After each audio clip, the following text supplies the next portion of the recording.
written a sentence here for you. I avoid speaking about caste.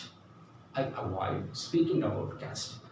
కులాల గురించి మాట్లాడడం నాకు ఇష్టం ఉండదు. It is అనాథమా to me. దాన్ని నేను చాలా అసహించుకుంటాను అని అర్థం. ఐ హేట్ ఇట్ అని అర్థం. అందుకనే నేను దాని గురించి మాట్లాడను.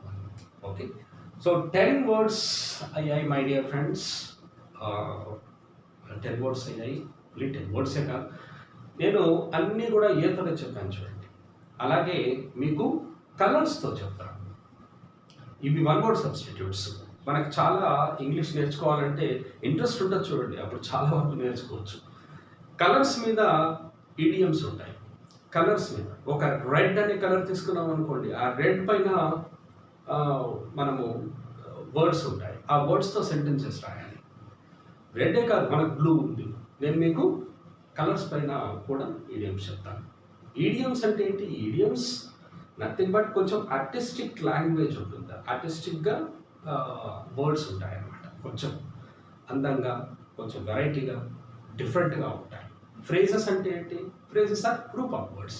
ఈడియం also group of words, but they look like normal words, phrases. అలాగే ఈడియమ్స్ అంటే కొంచెం వెరైటీగా ఉంటాయి అన్నమాట. Okay, I hope you understand this. Thank you very much. We'll meet with some other topic in the coming video. Thank you for watching. And of course, ఇలాంటి videos ఉంటే మీ ఫ్రెండ్స్కి వాళ్ళకి కూడా షేర్ చేయండి. వాళ్ళకు కూడా ఎవరికి తెలుస్తుంది. అంతేకాకుండా మనము ఏ టాపిక్ కావాలనుకుంటే ఆ టాపిక్ మీద డిస్కస్ చేసుకోవచ్చు. Okay, have a nice time and have a nice learning.